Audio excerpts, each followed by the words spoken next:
Good morning दोस्तों, मैं Keshav Singh YouTube channel पर आप सभी का स्वागत करता हूं।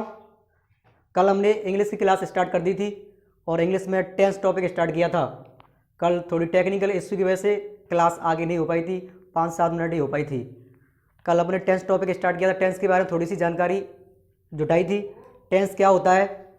टेंस का अर्थ होता है काल या फिर समय, अर्थात टाइम का दूसरा नाम ही टेंस होता है। टाइम के डिवाइडेशन को ही टेंस कहते हैं। उसके बाद टेंस की डेफिनेशन अपन ने लिखी थी। डेफिनेशन क्या थी टेंस की? Tense is the correct form of the verb. इसका मतलब होता है क्रिया के सही रूप को ही टेंस कहते हैं। क्रिया क्या होती है? जिन शब्दों से किसी कार्य का करना या होना पाया जाए, अर्थात कोई भी काम कब हो रहा है उसका डिवाइडेशन ही टेंस कहलाता है। उसके बाद अपन ने सीखा था टेंस कितने प्रकार के हैं। टेंस मुख्यतः 3 प्रकार के होते हैं। वो कौन कौन से थे वो देख रहे हैं। पहला होता है अपना प्रेजेंट टेंस, जिसे हिंदी में वर्तमान काल।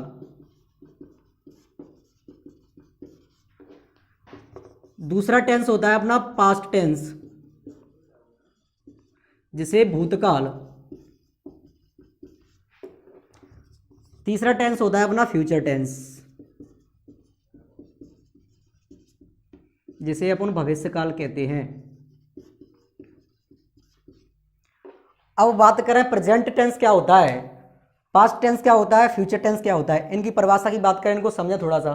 तो प्रेजेंट टेंस होता है कि जो समय अब चल रहा है उसे प्रेजेंट टेंस या वर्तमान काल कहते हैं। अर्थात अब इस समय अपन कोई भी काम कर रहे हैं वो प्रेजेंट टेंस या वर्तमान काल के अंतर्गत आएगा। जैसे मैं एक वाक्य लिखूं, वाक्य से समझाने की कोशिश करूं। मोहन खाना खा रहा है। मोहन खाना खा रहा है, तो इस वाक्य के भाव को अपन समझें तो मोहन खाना खा रहा है, इसका मतलब अभी काम ना तो कंप्लीट हुआ है ना आगे होगा। कहने का मतलब काम चल रहा है। काम चल रहा है तो ये कौन से टेंस की बात होगी? प्रेजेंट टेंस की। प्रेजेंट टेंस की एक अपन मेन पहचान की बात करें तो वाक्य के अंत में हमेशा ऐसे शब्द देखने को मिलेंगे। वो शब्द कौन कौन से हैं? इसकी पहचान की बात करें तो वाक्य के अंत में हमेशा है, हूँ, हो आदि शब्द देखने को मिलेंगे। यदि ये शब्द किसी वाक्य के अंत में मिलते हैं तो वो टेंस कौन सा होगा? Present tense. ठीक है, आगे बात करें पास्ट टेंस की। पास्ट टेंस को हिंदी में भूतकाल। भूतकाल की हिंदी में परिभाषा की बात करें तो जो समय निकल चुका है या गुजर चुका है उसे अपन भूतकाल कहते हैं। अर्थात पहले समय में कोई भी काम हो चुका है या काम पूरा हो गया है वो भूतकाल कहलाता है। जैसे एक वाक्य से समझें,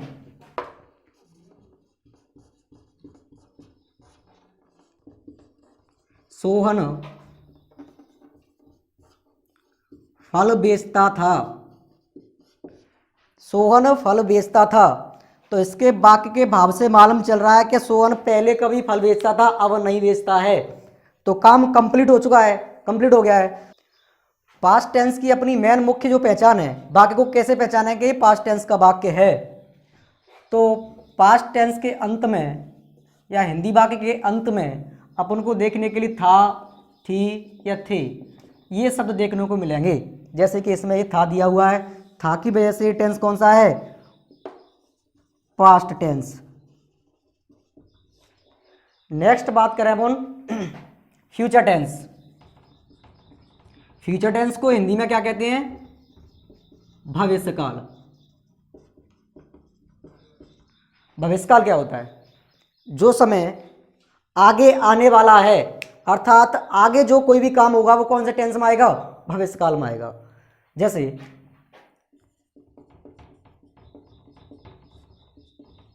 गीता गाना गाएगी। गीता गाना गाएगी, इसका मतलब क्या है? गीता अभी आगे किसी समय में गाना गाएगी। और उसकी मुख्य पहचान की बात करें तो इसकी पहचान होगी वाक्य के अंत में गा, गी या गे आदि शब्द आएंगे। ये इस प्रकार से अपने तीनों टेंस क्लियर हो जाते हैं। प्रेजेंट टेंस क्या है, पास्ट टेंस क्या है, फ्यूचर टेंस क्या है। इनको एक बार फिर से समझते हैं। प्रेजेंट टेंस होता है जो समय अब चल रहा है वो अपना वर्तमान काल कहलाएगा।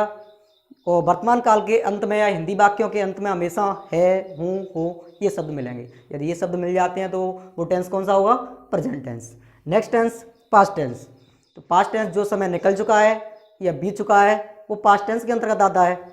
नेक्स्ट बात करें फ्यूचर टेंस, जो समय आगे आने वाला है वो फ्यूचर टेंस होता है। ये अपनी बेसिक बात थी। आगे देखें, कल अपन एक चीज़ समझी थी, पार्ट्स ऑफ सेंटेंस, वाक्य के अंग या भाग। वाक्य में कितने अंग होते हैं, वाक्य में क्या क्या देखने को मिलता है वो समझ।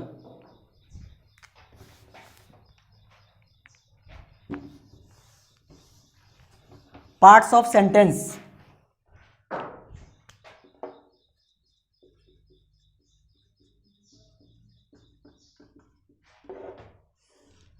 वाक्य के अंग। तो कल मैंने आपको वाक्य के 5 अंग बताए थे, वो कौन कौन से हैं? नंबर 1, वाक्य में क्या क्या होता है? कर्ता, जिसको इंग्लिश में अपन सब्जेक्ट बोलते हैं। सेकंड पॉइंट, सहायक क्रिया, जिसको इंग्लिश में हेल्पिंग वर्ब। नेक्स्ट, मुख्य क्रिया, जिसको इंग्लिश में मेन वर्ब। नेक्स्ट होता है अपना कर्म, जिसे इंग्लिश में ऑब्जेक्ट कहते हैं। नेक्स्ट, शेष वाक्य, जिसको इंग्लिश में कंप्लीमेंट या फिर अदर वर्ड। किसी भी प्रकार का अपने पास वाक्य हुआ उसमें ये 5 चीज़ देखने को मिलेंगी, कर्ता, सहायक क्रिया, मुख्य क्रिया, कर्म और शेष वाक्य। इनके अलावा कुछ भी नहीं होगा। यदि ये 5 चीज़ क्लियर हो जाती हैं तो अपने टेंस ईजिली समझ में आ जाते हैं। इनको एक एक करके समझते हैं। कर्ता क्या होता है, सहायक क्रिया क्या होती है, मुख्य क्रिया क्या होती है, कर्म क्या होता है, शेष वाक्य क्या होता है।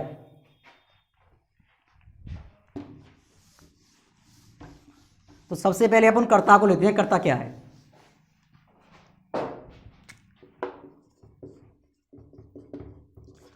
कर्ता की परिभाषा की बात करें तो कर्ता की परिभाषा होती है वाक्य में जो कार्य करने वाला होता है उसे कर्ता कहते हैं। जैसे मैं एक वाक्य लूं, सीता खाना पकाती है। सीता खाना पकाती है।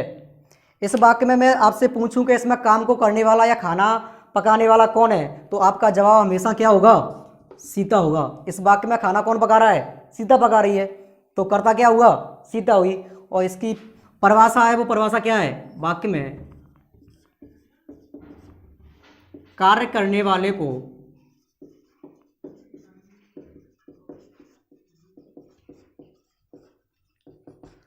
कर्ता कहा जाता है।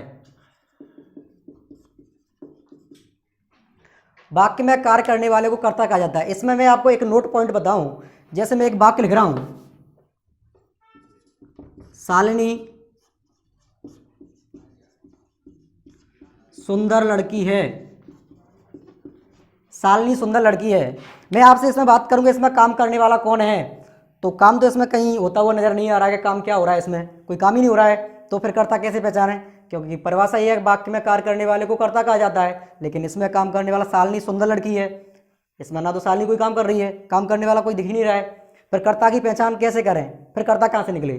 तो कर्ता की एक और अपने पास पहचान। नेक्स्ट, वाक्य में जिसके बारे में कुछ कहा जाए उसे कर्ता कहते हैं। उसे कर्ता कहते हैं। तो इसमें शालिनी सुंदर लड़की है, किसके बारे में बात हो रही है? शालिनी के बारे में। सुंदर कौन है? शालिनी। ठीक है। इस प्रकार से भी आपको कर्ता समझ में नहीं आता है तो एक और पहचान है अपने पास, वो क्या है? वाक्य में अपना एक शब्द होता है कौन। कौन लगा करके प्रश्न कर दो और तुम्हारे मुंह से जो आंसर मिले वो ही क्या होगा? कर्ता होगा। जैसे इसमें मैं कौन लगा के प्रश्न करता हूं, कौन सुंदर लड़की है, आपका जवाब क्या होगा? शालिनी। तो शालिनी क्या है? कर्ता। तो अपने पास एक पहचान ये निकल के आती है, कौन सी? वाक्य में जिसके बारे में कुछ कहा जाए उसे कर्ता कहते हैं, एक पहचान। वाक्य में कौन लगा के प्रश्न कर दो, कर्ता निकल के आ जाएगा। एक और इसके अलावा मैं पहचान बताऊं, फिर भी समझ में नहीं आता है आपके, तो एक पहचान और है। यदि अपना वाक्य सिंपल सेंटेंस है, साधारण वाक्य है, तो वाक्य कर्ता हमेशा कहाँ मिलेगा? वाक्य के शुरू में मिलेगा। तो शुरू में देख लो, वाक्य सिंपल ही है, वाक्य के शुरू में क्या लिखा हुआ है? शालिनी। शालिनी क्या हुआ? अपना कर्ता हुआ। मैं समझता हूँ यहाँ तक तो शायद समझ में आ गया होगा। ठीक है, तो कर्ता आपकी समझ में आ गया होगा। नेक्स्ट बात करते हैं अपन सहायक क्रिया की। सहायक क्रिया क्या होती है?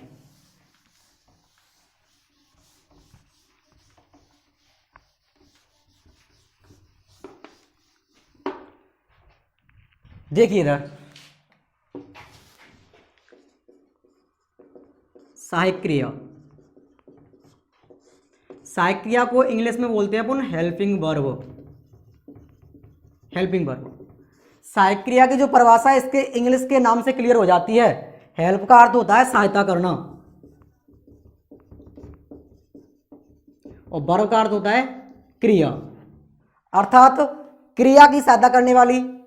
अर्थात वर्ब का मतलब यहाँ पर मेन वर्ब। मेन वर्ब मुख्य क्रिया की सहायता करने वाली क्रिया है, वो क्या कहलाती हैं? सहायक क्रिया कहलाती हैं। क्रिया मैंने अभी आपको समझाई थी, जिन शब्दों से किसी कार्य का करना या होना पाया जाए वो क्या कहलाती हैं? क्रिया कहलाती हैं। और फिर इसको अभी डिटेल में और समझ रहे हैं। नेक्स्ट इसके बाद मेन वर्ब या मुख्य क्रिया आ रही है, उसको समझेंगे अभी। तो सहायक क्रिया क्या है? जब अपन हिंदी से अंग्रेजी वाक्य बनाते हैं तो जो मुख्य क्रिया होती हैं उसकी सहायता करने के लिए हेल्पिंग वर्ब लगाई जाती हैं। अर्थात इनका यूज हमेशा अंग्रेजी वाले वाक्य में होता है। इनके यूज से ही पता चलता है वाक्य प्रेजेंट इंडेफिनिट का है, प्रेजेंट कंटिन्यूअस का है। कोई भी सेंटेंस कैसे पता करें कौन से टेंस का है, वो इसी से होता है, सहायक क्रिया से। इसी से टेंस की पहचान होती है। तो देखें सहायक क्रिया क्या है। वे क्रियाएं जो वाक्य बनाने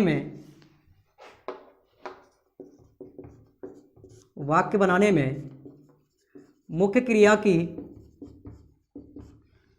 सहायता करती हैं,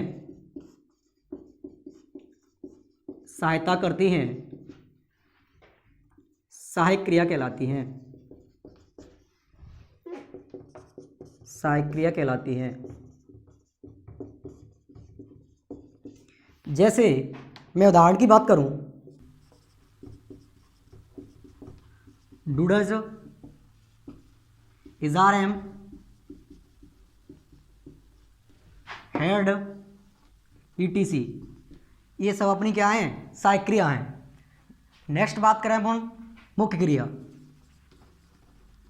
मुख्य क्रिया क्या होती है? वाक्य में मुख्य क्रिया क्या है? कर्ता द्वारा जो क्रिया की जाती हैं उन्हें अपन मुख्य क्रिया कहते हैं। अब कर्ता द्वारा क्रिया की जाती है कहने का मतलब कर्ता द्वारा जो कार्य किया जाता है उसे अपन मुख्य क्रिया कहते हैं। क्रिया का अर्थ होता है जिन शब्दों से किसी कार्य का करना या होना पाया जाए वो क्रिया कहलाती है। देखें परिभाषा,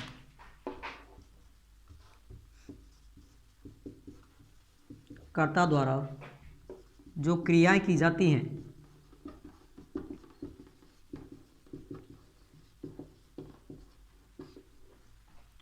उन्हें मुख्य क्रियाएं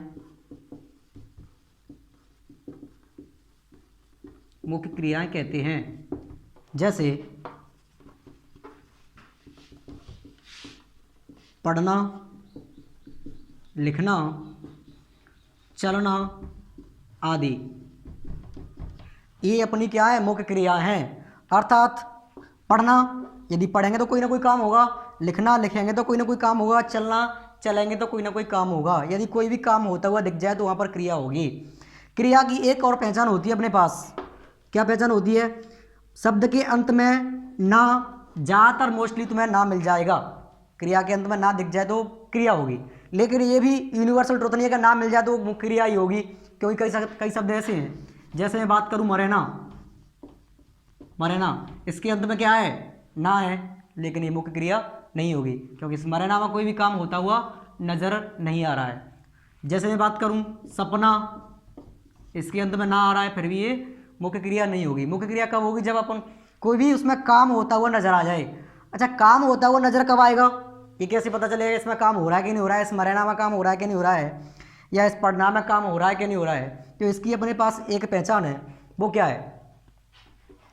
दो शब्द होते हैं, ज्ञानेंद्रियां और कर्मेंद्रियां। ज्ञानेंद्रियां और कर्मेंद्रियां। कर्मेंद्रियां आप समझते होंगे कितनी होती हैं? दो होती हैं। कौन कौन सी? हाथ पैर। और ज्ञानेंद्रियां कितनी होती हैं? 5, और जिनसे अपन को ज्ञान मिलता है, स्वाद वगैरह, जैसे नाक कान मुंह, ये अपनी क्या काम आती है? ज्ञानेंद्रियां में आती हैं। कर्मेंद्रिय हाथ पैर। कहने का मतलब इनमें से कोई भी अपना एक अंग काम करना चालू कर दे तब वो शब्द क्या कहलाता है? मुख्य क्रिया कहलाता है। जैसे मैं बात करूं इसकी लिखना, यदि अपन लिखेंगे तो उसमें अपने हाथ भी चलेंगे, चलेंगे ना? चलना, चलेंगे तो पैर भी काम करेंगे। दौड़ना, दौड़ेंगे तो पैर काम करेंगे। सोना, सोएंगे तो अपनी आंखें भी काम करेंगी, ज्ञानेंद्रियां काम करेंगी। बात करें मरना, मरना में कोई काम हो रहा है क्या? इसमें कोई हाथ पैर नाक कान कुछ चलता हुआ नजर आ रहा हो? नहीं चल रहा होगा शायद। सपना, इसमें भी कुछ नहीं चल रहा होगा। कहने का मतलब ज्ञानेंद्रिया या कर्मेंद्रिया किसी भी शब्द में काम करना चालू कर दें, वो क्या कहलाती हैं? क्रिया कहलाती हैं। मेन पहचान वैसे अपनी ये है कि शब्द के अंत में ना मिल जाएगा। एक आध तो कुछ शब्द ऐसे होते हैं उनमें ना होता है, फिर भी ये मुख्य क्रिया नहीं होती। उसके लिए मेन पहचान अपने पास क्या है? ज्ञानेंद्रियां और कर्मेंद्रियां। तो मैं समझता हूँ मुख्य क्रिया समझ में आ गई होगी। ठीक है, एक और मैं बात करूँ, ये मुख्य क्रिया वो मिलती कहाँ पर है वाक्य में? वाक्य में कैसे ढूंढे कि मुख्य क्रिया कहाँ है? जैसे मैं एक वाक्य ले लेता हूँ,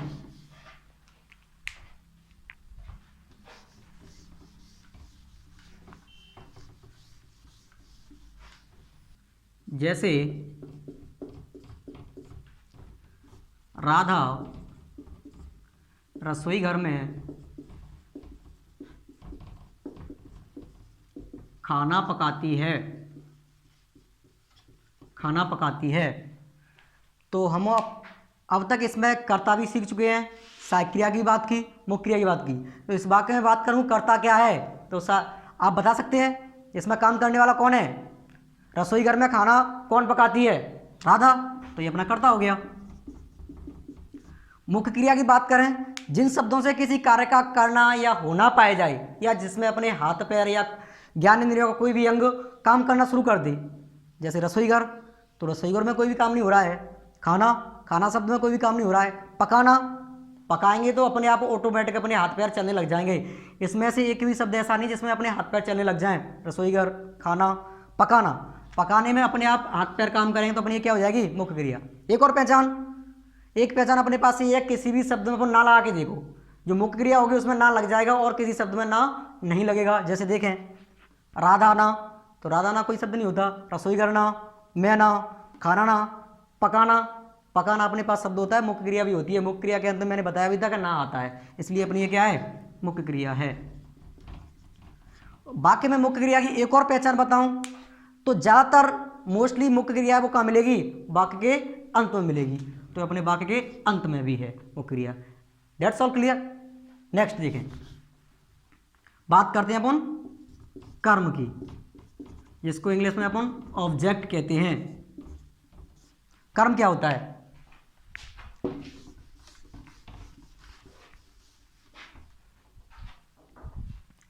वाक्य में कर्ता द्वारा जिस कार्य को किया जाता है या जिसके लिए क्रिया की जाती है वो क्या कहलाता है? कर्म कहलाता है। वाक्य में कर्ता द्वारा जिस कार्य को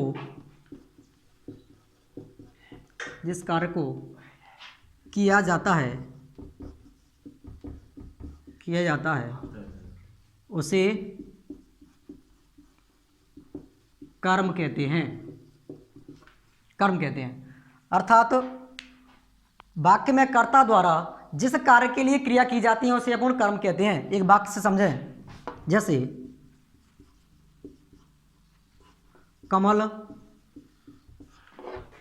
हिंदी पढ़ता है, कमल हिंदी पढ़ता है। तो इसमें मैं आपसे बात करूं, इसमें कर्ता क्या होगा? कर्ता कमल होगा, क्योंकि हिंदी पढ़ने वाला या काम को करने वाला कौन है? कमल है। और इसमें जो मुख्य क्रिया वो क्या होगी? इसमें मैं ना लगा के देखूं कमल ना, हिंदी ना पढ़ना, इसमें ना लग जाएगा। वैसे भी अपन पढ़ेंगे तो जो भी है वो हाथ पैर आँख ध्यान इसमें ही काम करेगा, इसलिए ये क्या होगी अपनी मुख्य क्रिया हो गई, ये मुख्य क्रिया हो गई। अब ऐसा नहीं कि जो बचा है वो अपना कर्म हो जाएगा, ऐसा कुछ भी नहीं है, जरूरी नहीं कि इसमें कर्म हो। कर्म की परिभाषा यह है कि जिसके लिए क्रिया की जाती है। क्रिया किसके लिए की जा रही है, किसको पढ़ा जा रहा है, हिंदी को, तो हिंदी अपना ऑब्जेक्ट हो गया कर्म।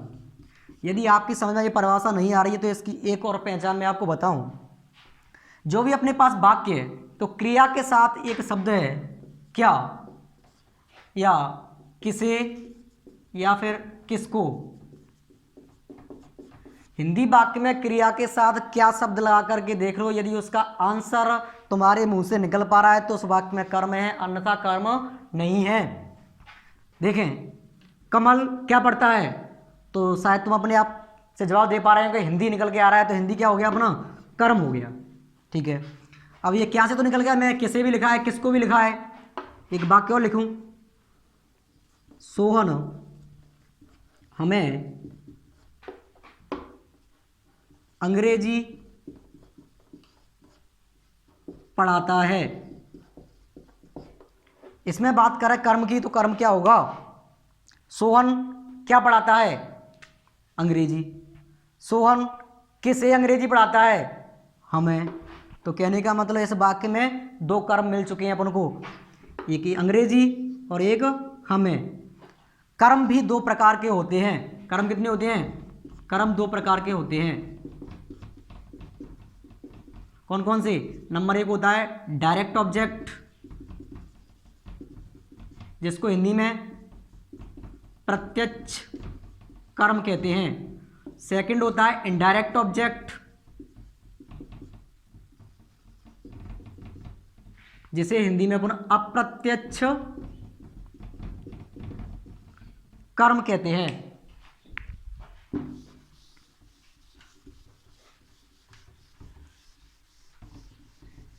चाहिए डायरेक्ट ऑब्जेक्ट और इनडायरेक्ट ऑब्जेक्ट क्या है, इनको समझते हैं, क्योंकि हमारे पास अभी ये दो कर्म निकल के आए, इनमें से एक डायरेक्ट ऑब्जेक्ट है और एक इनडायरेक्ट ऑब्जेक्ट है।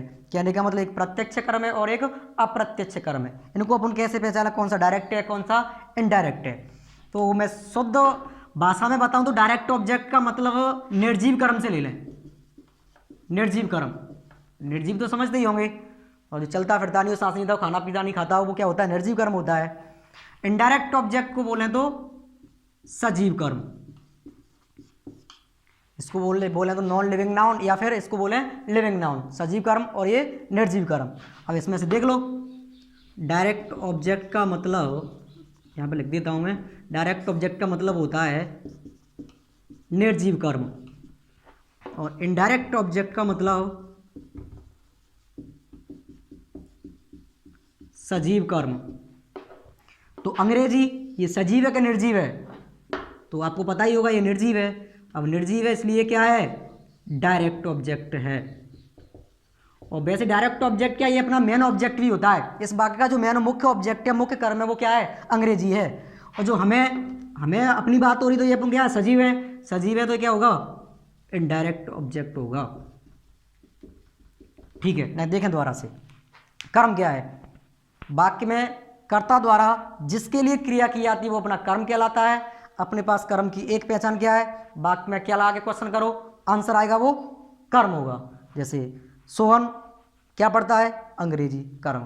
ठीक है, कर्म भी अपने पास दो प्रकार के हैं, direct object, indirect object. Direct object प्रत्यक्ष कर्म, इनडायरेक्ट ऑब्जेक्ट अप्रत्यक्ष कर्म। डायरेक्ट ऑब्जेक्ट का सीधा सीधा दिख जाए अपना जो सीधा कर्म है अपना।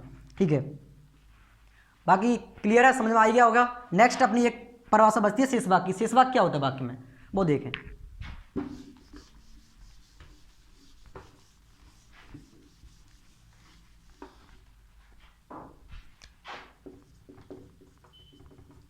शेष वाक्य, जिसको अपन कंप्लीमेंट या फिर अदर वर्ड,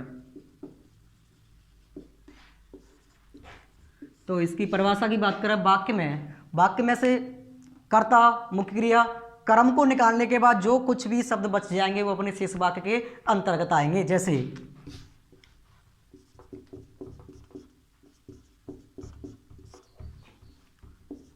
सोहन मैदान में क्रिकेट खेलता है। सोहन मैदान में क्रिकेट खेलता है। इसमें मैं बात करूं आपसे, करता क्या है, तो करता आप बता पा रहे होंगे, सोहन है, क्योंकि क्रिकेट खेलने वाला कौन है, सोहन। मुख्य क्रिया की बात करूं तो मुख्य क्रिया क्या है, खेलना। उसके बाद आपसे कर्म निकलवाऊं तो कर्म निकालना आप सीख ही गए हैं, कैसे निकालते हैं, क्या ला के प्रश्न कर दो इसमें। सोहन मैदान में क्या खेलता है, क्रिकेट, कर्म निकल आया। ये अपना कर्म, ये मुख्य क्रिया, और ये कर्ता, और ये शेष अपना, ये शेष शब्द बचे हुए हैं, ये क्या कहलाएगा, शेष वाक्य। यही शेष वाक्य। जरूरी नहीं शेष वाक्य उसमें एक ही मिले, शेष वाक्य बहुत सारे हो सकते हैं, 1 2 3 4 5, एक वाक्य एक पेज का भी हो सकता है, तो वो सब किस में आएंगे, शेष वाक्य में आएंगे। मैं समझता हूँ यहाँ तक समझ में आ गया होगा। यहाँ से आगे की क्लास कल कंटिन्यू करेंगे अपन। ज़्यादा से ज़्यादा वीडियो को शेयर कीजिए, चैनल को सब्सक्राइब कीजिए। धन्यवाद।